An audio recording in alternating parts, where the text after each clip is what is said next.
اعوذ باللہ من الشیطان الرجیم بسم اللہ الرحمن الرحیم رب اشرح لی صدری ویسر لی امری واحلل عقدۃ من لسانی یفقہوا قولی۔ میرے تمام فیملی چینل کے ممبرز جو میرے سبسکرائبر ہیں، نان سبسکرائبر ہیں اور جو مجھے سنتے ہیں جہاں بھی، ان سب کو میری طرف سے السلام علیکم ورحمۃ اللہ وبرکاتہ۔ میں شکر گزار ہوں ان کا جو ہمارے فیملی چینل میں ایک ممبر کا اضافہ کیا انہوں نے۔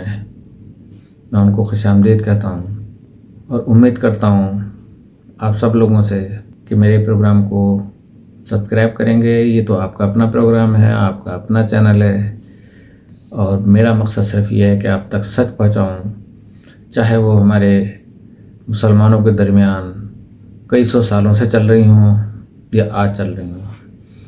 لیکن ذہن میں سوال پیدا ہوتا ہے، جیسے آج تک لوگ یہ سوچتے ہیں کہ مرنے کے بعد کیا ہوگا، قیامت کیسے آئے گی، لیکن یہ یقین تو ہے کہ آنا ہے۔ تو اسی طریقے سے کچھ معاملات ایسے ہیں کہ نبی کریم صلی اللہ علیہ وسلم نے جتنی بھی جنگیں لڑیں تو اس میں دو ہی لوگ کہلایا کرتے تھے، ایک کفار اور دوسرے مسلمان۔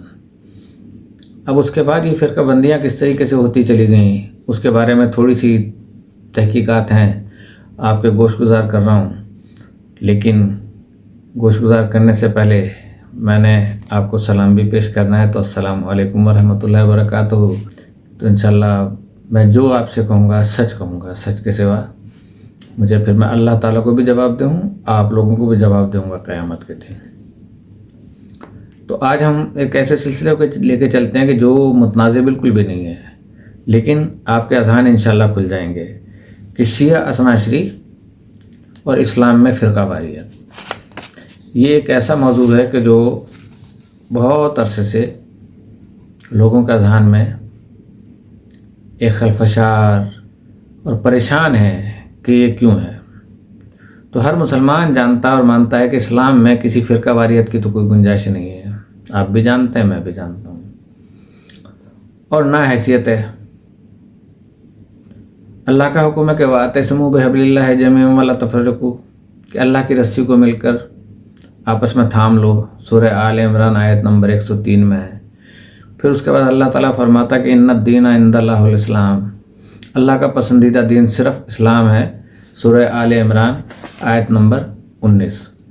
تو شیعہ یا سنی اسلام میں کسی فرقے کی ابتدا اللہ تعالیٰ کی طرف سے نہیں ہوئی، یہ صرف حکمرانوں کی ایجاد ہے کہ جن کی ہمیشہ سے یہ پالیسی رہی کہ اختلافات کو ہوا دو اور حکومت کرو۔ جس طریقے سے کہ یورپ نے کیا کہ ڈیوائڈ اینڈ رول، کہ آپس میں لوگوں کو تقسیم کرو اور اس کے بعد حکومت کرتے رہو، یہ آپس میں لڑتے رہیں گے، ہم اپنی حکومت کرتے رہیں گے، اور اس طریقے سے جو ہے وہ ہمارا جو ہے وہ بادشاہت اور حکمرانیاں ہماری قائم رہیں گی۔ یہی چیزیں جو ہے وہ اسلام کے اندر جو ہے نا لوگوں نے پھیلا دیں کہ اختلافات کو ہوا دو اور حکومت کرو، تاکہ پھر کوئی ہماری طرف توجہ نہ کرے، یا آپس میں لڑتے رہیں، جھگڑتے رہیں۔ پھر چاہے بجلی مہنگی ہوتے رہے تو کوئی مسئلہ نہیں ہے، گیس نہیں آ رہی ہے تو کوئی مسئلہ نہیں ہے، اگر کوئی دنیا میں چیزیں مہنگی ہو رہی ہیں اور پاکستان میں سب سے زیادہ مہنگی ہو رہی ہیں، ٹیکسز لگ رہے ہیں، ماچس پہ بھی ٹیکس لگ رہے ہیں، ٹیکس در ٹیکس، ٹیکس در ٹیکس، جس طریقے سے کہ سود در سود لگتا ہے، اس طریقے سے جو ہے نا وہ ہر غریب سے غریب بندہ جو جھوپڑی میں رہتا ہے یا جو فٹ پاتھ پہ بھی سوتا ہے تو وہ بھی ٹیکس دے رہا ہے، اس کے باوجود اس کو فائلر نہیں بنایا جا رہا۔ تو اسی طریقے سے جو ہے وہ اسلام میں بھی ہوتا رہا کہ اختلافات کو ہوا دو اور حکومت کرو، جو کہ آج تک اس کا سلسلہ چل رہا ہے۔ اور اس کی زمین پر ابتدا جو ہے وہ فرعون نے کی۔ ارشاد ہے کہ بے شک فرعون نے مصر کی زمین اور اس کی سرزمین میں سر اٹھایا اور اس نے وہاں کے رہنے والوں کو کئی گروہوں میں تقسیم کر دیا، یعنی گروہ سے مراد یہ تھی کہ شیعہ میں تقسیم کر دیا۔ ان میں سے ایک گروہ بنی اسرائیل کو عاجز کر رکھا تھا اس نے۔ یہ سورہ قصص آیت نمبر 4 ہے، آپ اسے ضرور سنیے گا۔ فرقہ واریت کا اصل محرک ابلیس ہے، جس نے اس معاملے میں بے خوف ہو کر اللہ سے ٹکر لی۔ اچھا، ہم تو شیطان کو کہتے ہیں ٹکر لی، شیطان نے ٹکر لی بالکل، لیکن ہم سب نے ٹکر لی ہوئی اللہ تعالیٰ سے۔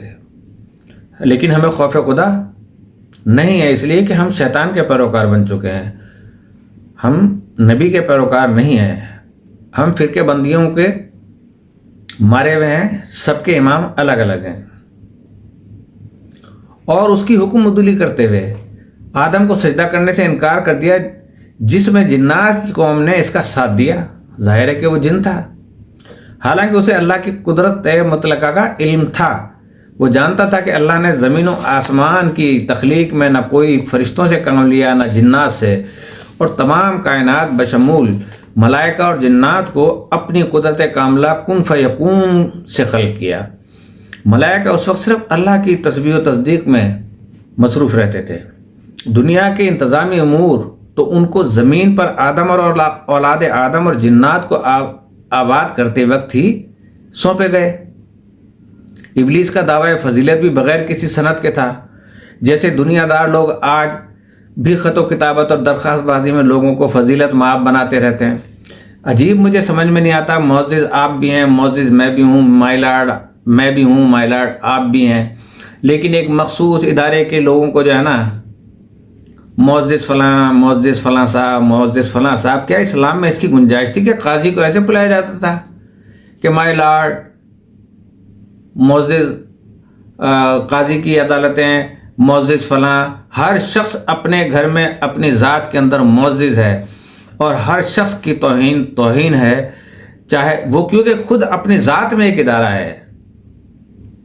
کسی ایک بلڈنگ بنی ہوئی اور اس میں 12 14 15 17 یا 400 اور 500 بندوں کے لوگ بیٹھے ہوئے ہوں، اور انہیں ہم معززین قرار دے دیں کہ جو کہ ہم نے ہی جن کو بھیجا ہے، تو کیا پھر ہم غیر معزز ہیں؟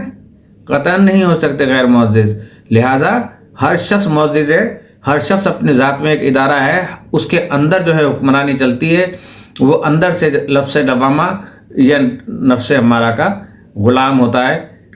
اب اگر آپ نفس لوامہ پہ آئیں گے تو وہ آپ کو صحیح حکم دے گا، اور نفس امارہ کی طرف جائیں گے تو وہ آپ کو شیطان کی طرف لے کے جائے گا، جہاں پہ کہ ہمارا پورا پاکستان گامزن ہے، اور وہاں کے ہمارے ادارے کے شدید پریشان ہیں، مہنگائیوں میں الگ پریشان ہیں۔ مہنگائیوں کے علاوہ آپ دیکھ لیں کہ جہاں پہ 15 یا 17 کا مجموعہ ہے جس ادارے میں، وہاں یونین بازی شروع ہو گئی ہے، اور دیگر جگہ پہ یونین جو ہے وہ ان پہ پابندیاں بھی لگ جاتی ہیں، بندے بھی گرفتار ہو جاتے ہیں، سب کچھ ہو جاتے ہیں، اور اختیارات وہ دیے گئے ہیں جو اللہ کے پاس اختیارات ہیں بھائی، کہ ان کو نہ کوئی چھیڑ سکتا ہے، نہ ان پہ کوئی اعتراض کر سکتا ہے۔ اگر اعتراض کریں گے تو جناب فوراً آپ کے اوپر توہین لگ جائے گی، اس لیے توہین لگ جائے گی کہ آپ ان کے مظاہرے ہیں، ان کے غلام ہیں، آپ بھیڑ بکریاں ہیں ان کی۔ کل تک جو بڑے کہتے تھے کہ ہم بھیڑ بکریاں ہیں، تو آج وہ بھیڑ بکریاں کیا ہے؟ وہ اپنے اس کے اندر بند ہے نا، جہاں پہ بھیڑ بکریوں کو بند کیا جاتا ہے، جو جگہ ہوتی ہے ان کے اپنے فارم کے اندر بند ہے وہ وہاں پر۔ تو اسی طریقے سے سلسلہ جو ہے وہ چلتا رہے گا۔ تو آج بھی خط و کتابت اور درخواست بازی میں لوگوں کو فضیلت مآب بناتے رہتے ہیں، لیکن اللہ نے فضیلت عطا کرنے کی طاقت صرف اپنے پاس رکھی ہے۔ وہ جس کو عطا کرے، وہی جس کو چاہتا ہے عطا کرتا ہے۔ اس کا ارشاد ہے کہ یقینی بات ہے کہ فضل اللہ ہی کے قبضے میں ہے، وہ جس کو چاہے عطا کرے، اور اللہ تو بڑے فضل و کرم کا مالک ہے۔ سورہ الحدید 29۔ اگر اس آیت کو لوگ وہ حضرات لے لیتے ہیں کہ جن کی توہین ہوتی ہے، تو رسول کریم صلی اللہ علیہ وسلم سے بڑا سب معزز کون ہو سکتا ہے، اور عزت مآب کون ہو سکتا ہے، کہ جس کے کلمے پڑھنے سے ہم مسلمان ہوتے ہیں، اور جس کے انکار سے ہم کفر کے اندر چلے جاتے ہیں۔ ان کے اوپر تو لوگوں نے پتھر بھی مارے، ان کے اوپر جو ہے وہ اوجڑی بھی پھینکا کرتے تھے، ان کے اوپر مختلف قسم کی غلاظتیں پھینکا کرتے تھے، لیکن انہوں نے تو کوئی عدالتیں نہیں بلائی اپنے پاس کہ میری توہین کر دی ہے تو آپ آ جائیں۔ تو ہم کون سے دین پر عمل کر رہے ہیں؟ لمحہ فکری ہے۔ تو معلوم ہوا کہ جن و انس میں سے کوئی کسی کو فضیلت عطا نہیں کر سکتا، لہٰذا اپنی طرف سے کسی کو فضیلت مآب تحریر کرنا یا تقریر میں زبان سے کہنا درست بالکل نہیں ہے، جو کہ ہم کرے جا رہے ہیں۔ جو لوگ اپنی طرف بزبان خود یا بقلم خود کسی فضیلت کا حامل قرار دیتے ہیں تو یہ درست نہیں، بلکہ ایسا کرنا شیطانیت کا قرار پاتا ہے۔ رہا فرعون، تو اس نے خدائی کا دعویٰ کر رکھا تھا، تو فرعون کو پھر مانے، اسے بھی معزز کہیں۔ مسلمانوں میں شیعہ یا سنی فرقے حکمرانوں کی ایجاد ہیں جن کا دین سے کوئی تعلق نہیں، اور چونکہ موجودہ فرقہ بندی خلفائے بنو امیہ اور بنو عباس کے دور میں وجود میں آئی۔ آپ تاریخ پڑھتے جائیے گا، یہ تاریخ اسلام بہت بھیانک بھی ہے، لیکن اگر پڑھیں گے تو بہت کلیئر ہے۔ لہذا اس کے ذمہ دار جو ہیں وہ حکمران ہیں۔ اب ان میں سے کسی نے کس حد تک حصہ لیا، اس کا فیصلہ تو تاریخ دان ہی کریں گے، اور انہوں نے کیا ہوا ہے۔ لیکن شیعہ اثنا عشری یعنی 12 ائمہ کا حصہ یہ ثابت کرنا کہ یہ نام 12 امام پورے ہو جانے کے بعد بنو عباس کے دور ہی میں دیا گیا، ورنہ ثابت کریں مجھے۔ جو تقریباً 260 ہجری میں یا اس کے بعد کا واقعہ ہو سکتا ہے، تھوڑا سا، جناب امام حسن عسکری علیہ السلام نے وفات پائی اور امام محمد مہدی کو منتقل ہوئی، اور وہ بقول 5 سال کی عمر میں عہدہ امامت پر فائز ہوئے۔ تاریخ احمدی صفحہ نمبر 383، یہ بنی عباس کا ہی دور تھا۔ اب تاریخ احمدی کے مطابق 283 ہجری میں معتضد باللہ نے حکم دیا کہ معاویہ، یزید اور ابو سفیان کے مطائن میں اور اس باب میں، یعنی اعتراضات یا ان کے اوپر طعن و تشنیع اور دیگر چیزیں جو بھی تھیں، اس کے باب میں لعن اور ان پر مباح ہے، یعنی ان پر پاک ہے یہ چیز کہ آپ ان کے ساتھ جو ہے وہ اعتراضات ان پر اٹھائیں۔ اور پھر یہ کتبہ تیار کیا گیا، چنانچہ یہ مطائن کا کتبہ، اعتراضات کا یہ جو کتبہ تھا یہ تیار کیا گیا، جسے بلاد میں شائع کر دیا گیا، یعنی تمام شہروں کے اندر جو تھا، جو اس کی سلطنت کے اندر آتے تھے، اس میں یہ کر دیا گیا، جو آج بھی روز عاشورہ شیعہ اثنا عشری کے بہت سے افراد پڑھنا موجب ثواب سمجھتے ہیں۔ اور اس قسم کے کتبے ہی آج سپاہ صحابہ اور اس قسم کے دیگر شدت پسند تنظیموں کے وجود میں آنے کا سبب بنے ہیں۔ اب 2 تقسیمیں یہ بنی عباس کے دور میں ہو گئیں، ہم ان کے کہنے پہ اب ناچ رہے ہیں، لڑ رہے ہیں، ایک دوسرے سے دشمنی کر رہے ہیں۔ یہ حکمران تو داد و عیش لے کر دنیا سے رخصت ہو گئے، لیکن مسلمانوں میں فساد کا ایک لامتناہی سلسلہ اپنے پیچھے چھوڑ گئے، جو یقیناً ان کے نامہ اعمال میں لکھا جاتا رہے گا۔ اللہ تو اس قدر امن پسند ہے کہ فرماتا ہے کہ تم مشرکین کے خداؤں کو برا نہ کہو، ورنہ وہ تمہارے اللہ کو برا کہیں گے۔ سورہ اعراف سورہ 108 آیت نمبر 108 میں کہ اللہ فساد کو قتل سے زیادہ شدید پہلے ہی قرار دے چکا ہے۔ سورہ بقرہ 217 اللہ تعالیٰ تو یہ فرما رہا ہے کہ تم کسی کو برا نہ کہو مشرکین میں سے، ورنہ وہ تمہارے خدا کو برا کہیں گے، تمہارے رسول کو برا کہیں گے۔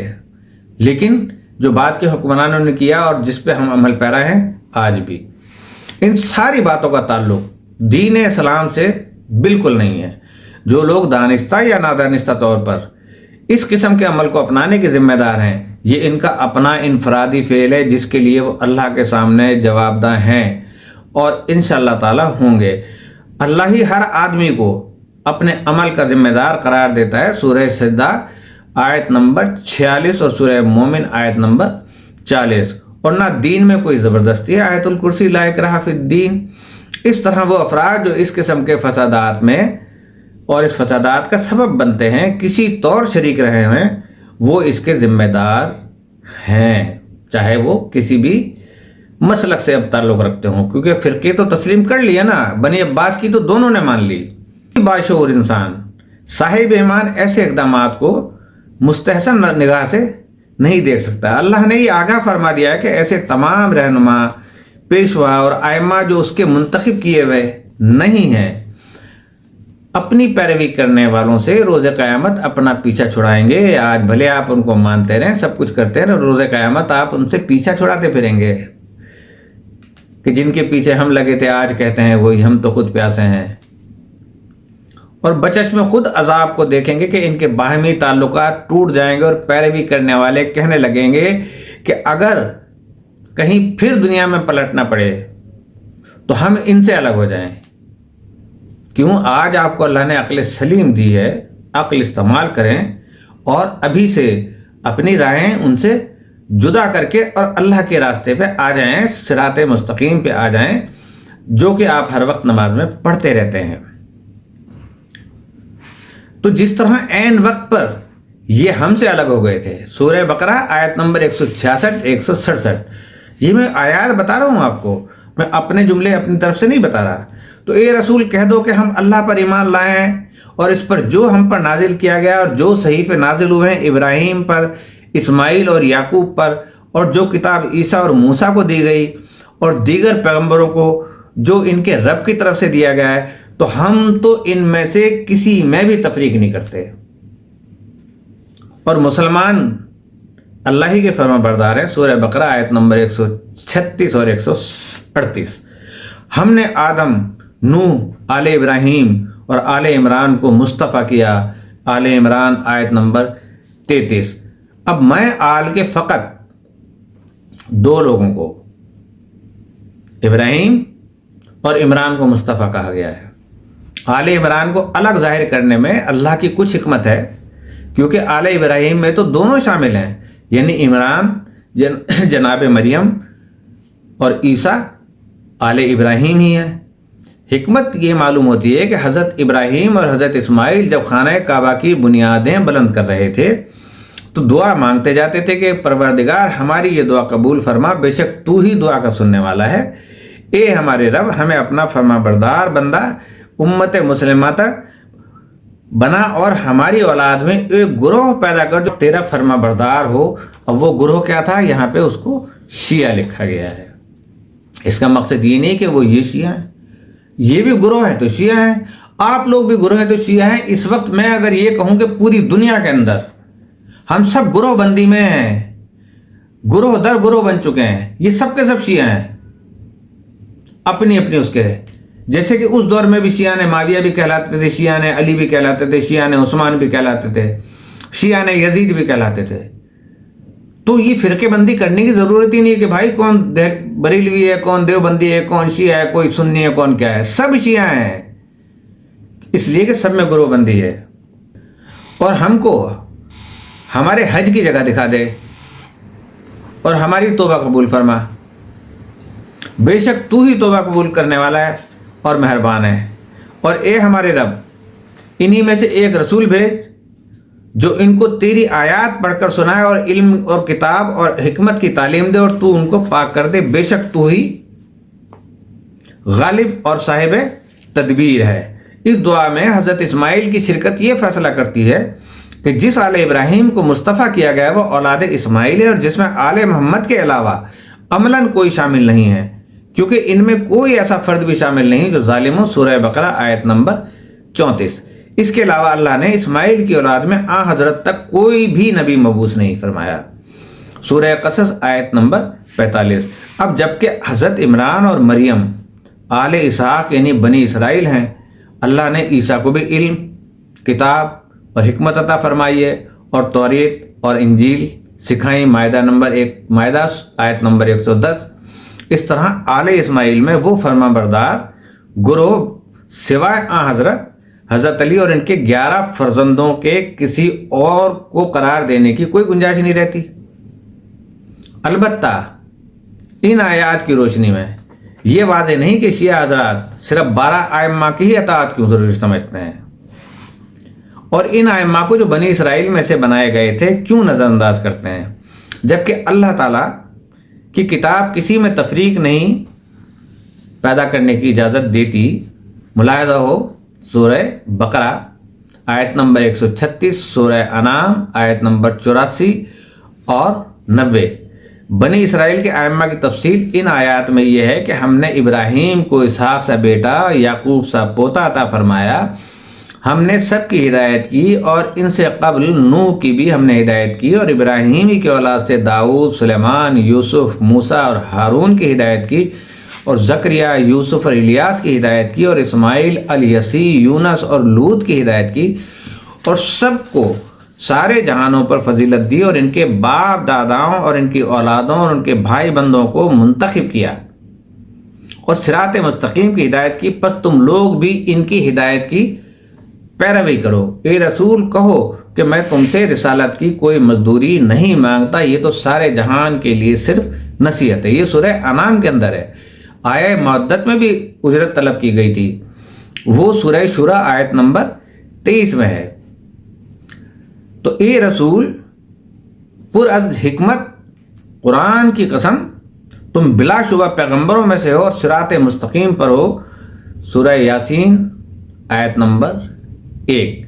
ان آیات سے یہ بھی ثابت ہو جاتا ہے کہ سورہ بقرہ کی آیت نمبر 47 میں جو بنی اسرائیل کو تمام عالمین کے لوگوں پر فضیلت دی گئی تھی، ان میں سے جن کا میں ابھی ذکر کر چکا ہوں وہ افراد شامل ہیں، سارے بنی اسرائیل نہیں، کیونکہ ان بنی اسرائیل میں کافروں کی موجودگی کا بھی ثابت ہوتا ہے جن کی ہدایت یافتہ ہونے کا سوال ہی پیدا نہیں ہوتا۔ سورہ بقرہ آیت نمبر 61 اور آراف آیت نمبر 169۔ اور یہ بھی واضح ہو جاتا ہے کہ بنو عباس نے صرف اپنی سیاسی ضرورت کے تحت ایک طبقے کو شیعہ اثنا عشری کا نام دیا۔ تحقیق کریں جتنا کر سکتے ہیں، ورنہ یہ سورہ بقرہ کی آیت نمبر 136 اور 138 کے مطابق اللہ کے منتخب شدہ ائمہ ہیں، بنی اسرائیل سے ہوں یا قریش یعنی بنی ہاشم سے ہوں، سارے ہدایت یافتہ اور بلا تفریق برابر اور قابل تقلید ہیں۔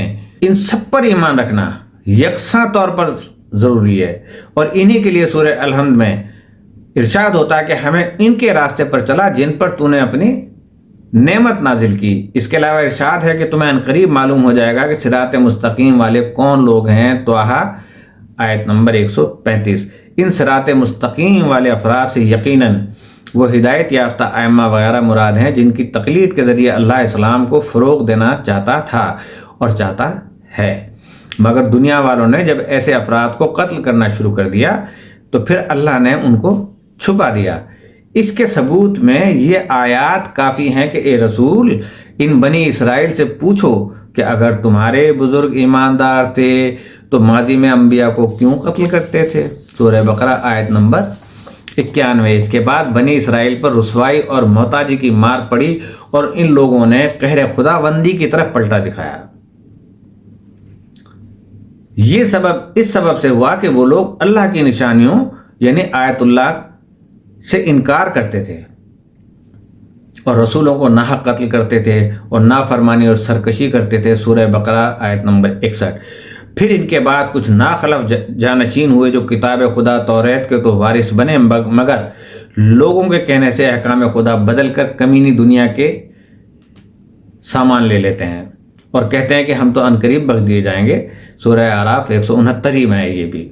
تو اللہ یہ بھی ارشاد فرما چکا کہ اس سے قبل موسیٰ کی کتاب توریت انعام تھی، رحمت تھی، سورہ ہود آیت نمبر 17، اور قرآن پاک کی پیروی کرنے کا حکم بھی دے چکا ہے کہ چنانچہ سورہ بقرہ کی آیت نمبر 185 کے مطابق کہ قرآن پاک حق و باطل کی پہچان کرنے والا فرقان ہے، لہٰذا اس عرصے میں جب صراط مستقیم والے نگاہوں سے اوجھل ہیں، یہ قرآن ہی امامت کے فرائض وقت معلوم تک انجام دیتا رہے گا۔ غور کرتے جائیے گا کہ ایک کو چھپا دیا گیا ہے، ابھی چھپا ہوا ہے، وہ اس وقت آئے گا جب قیامت آنے والی ہوگی، تو اللہ تعالیٰ وہی چیز فرما رہا ہے کہ اس وقت تک قرآن شریف امامت کے فرائض انجام دیتا رہے گا، جس کے بعد شیطان کا عمل دخل بھی دنیا سے ختم ہو جائے گا۔ اس طرح قرآن کو اللہ کی حجت کی حیثیت قائم ہے اور تا قیام قیامت حاصل رہے گی۔ ارشاد ہے کہ قرآن جو کتابیں اس سے پہلے موجود ہیں ان کی تصدیق اور تفصیل ہے، پورے کلام پاک میں وہ ساری چیزیں موجود ہیں۔ سورہ یونس آیت نمبر 37۔ بنو عباس نے اپنے دور حکومت میں قرآن پاک کا کوئی بھی ترجمہ عربی زبان سے کسی غیر زبان میں کرنے ہی نہیں دیا، پابندی لگا دی تھی سب۔ اس کے علاوہ ایسی کتابیں اور دعائیں لکھوائیں کہ جن کے ذریعے زیادہ سے زیادہ عوام الناس کو قرآن پڑھنے اور سمجھنے یا غور کرنے سے روکا جا سکے، اور میں ان کو انہی چیزیں میں الجھا دوں۔ آج ہم الجھے ہوئے ہیں انہی کے اندر۔ اب ذبح عظیم جو واضح طور پہ اولاد اسماعیل میں سورہ صفات کی آیت نمبر 103 108 کے مطابق ہیں کہ 107 میں ہے کہ ہم نے ایک بڑا ذبیحہ اس کا فدیہ دے کر اسے بچا لیا۔ کتنا واضح قرآن شریف کی آیت ہے، آپ پڑھیں اور پھر آپ اس پہ غور کریں۔ تو ذبح عظیم جو ہے وہ ان سورہ صفات کی آیت 103 اور 108 کے مطابق واقع کربلا کے علاوہ کوئی اور واقعہ نہیں ہو سکتا۔ اس کے اثرات کو روکنے کے لیے عید الاضحیٰ شروع کروا دی گئی، جس کا کوئی ذکر قرآن شریف میں موجود نہیں ہے۔ پورا قرآن شریف آپ پڑھتے چلے جائیں، اس کا ذکر بھی نہیں ہے کہ اللہ نے آسمان سے دمبا بھیج دیا تھا، جبکہ بنو عباس نے علماء کو خرید کر دمبے کو ذبح عظیم قرار دلوا دیا۔ اب صورتحال کیا تھی کہ جو خواب دیکھا گیا تھا اور حضرت ابراہیم علیہ السلام نے اس خواب کو پورا کیا، جو بھی فدیہ دیا، اس فدیے کے بدلے میں اس کو بچا لیا گیا اور ایک ذبح عظیم قرار دیا حضرت امام حسین کو، کربلا کے واقعے کو۔ یہ دمبے کو جو ہے وہ ذبح عظیم بتا رہے ہیں۔ سوچیں تھوڑا سا آپ بس۔ تو بنو عباس نے علماء کو خرید کر دمبے کو جو ہے نا ذبح عظیم قرار دے دیا، اور جب برے صغیر میں ہندو اور مسلمانوں کو لڑوانے کی ضرورت محسوس ہوئی تو یہاں اس کا نام جو ہے وہ گائے کے نام پہ، کیوں گائے زیادہ چلتی تھی، تو اس کو بقرہ عید، بقر عید رکھ دیا گیا۔ ورنہ اگر یہ مان لیا جائے کہ دمبا ذبح ہو گیا تھا تو پھر اس عید کا نام دمبا عید ہونا چاہیے تھا۔ تو سورہ مائدہ کی آیت نمبر 114 میں حضرت عیسیٰ کی دعا ہے کہ ہمارے پالنے والے ہم پر آسمان سے خوان نعمت نازل فرما، اور وہ دن ہمارے اگلوں کے لیے اور ہمارے پچھلوں کے لیے عید کا قرار دے، اور ہمارے لیے تمہاری تیری طرف سے ایک بڑی نشانی ہو، اور تو ہمیں روزی دے اور تو سب روزی دینے والوں سے زیادہ بہتر ہے۔ اللہ نے فرمایا کہ خوان نعمت تو تم پر ضرور نازل کروں گا، مگر پھر جو شخص تم سے اس کے بعد کافر ہوا تو پھر اسے یقیناً ایسے عذاب کی سزا دوں گا کہ ساری خدائی میں سے ایک پر بھی ویسا عذاب نہیں کروں گا۔ مائدہ 115۔ تو میں جو گزشتہ ذکر کر چکا ہوں ان آیات کی روشنی میں اس عید کا اجرا مسلمانوں میں بھی ہونا چاہیے تھا، مگر جاری ہونا تو درکنار اس عید کا عوام الناس نام تک نہیں جانتے، اور یہ بنو عباس نے صرف اس لیے نہیں ہونے دیا تھا کہ کہیں عیسائی اور مسلمانوں میں ایسا کرنے سے کوئی اتحاد کی راہ نکل آئے، جبکہ میں نے کل بتایا تھا کہ قرآن شریف کے اندر یہ واضح تھا کہ اگر مشرک کافر کے بارے میں، مشرک نہیں، کہ اگر کافر تمہارا کوئی دوست ہے اور وہ تم سے لڑتا بھیڑتا نہیں ہے تو اس سے دوستی کرنے میں کوئی حرج نہیں ہے، اور عیسائی اہل کتاب تھے تو ان سے بھی دوستی کرنے میں کوئی حرج نہیں تھا۔ تو ان دونوں کو آپس میں اختلاف پیدا کرنے کے لیے بنو عباس نے یہ نہ ہونے دیا کہ ایسا کرنے سے کوئی اتحاد کی راہ نکل آئے۔ تو جو میں نے آپ سے ابھی تک ذکر کیا ہے، اس کے علاوہ بھی ان حکمرانوں نے دین میں جو تبدیلیاں کی یا ان لوگوں نے کرائیں، ان کی ایک ضخیم اور طویل فہرست تیار ہو سکتی ہے، لیکن جن علماء کی یہ ذمہ داری اللہ نے مقرر کی تھی کہ وہ اس کی نشاندہی کریں، انہیں کھانے پینے اور دکانداری میں ایسا مصروف کر دیا گیا کہ آج تک انہیں پیسہ کمانے کے سوا کچھ نہیں سوچتا۔ اللہ تعالیٰ فرماتا ہے کہ احبار، علماء جو محافظ بنائے گئے تھے، اللہ کی کتاب سے حکم دیتے رہے، لوگ سرکشی، گناہ اور حرام خوری پر اتر آئے۔ ان کو اللہ والے علماء حرام خوری سے کیوں نہیں روکتے؟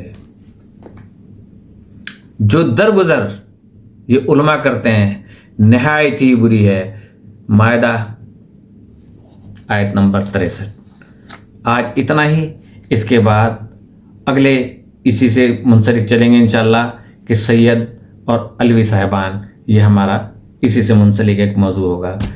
اسی کے ساتھ میں آپ لوگوں سے اجازت چاہتا ہوں اس دعا کے ساتھ کہ اللہ پاک ہم سب کی جان و مال و عزت و آبرو کی اور ایمان کی حفاظت فرمائے، اور مملکت خدا داد پاکستان کو استحکام عطا فرما، کشمیر اور فلسطین کو آزادی جلد سے جلد عطا فرما، آمین ثم آمین۔ السلام علیکم ورحمۃ اللہ وبرکاتہ۔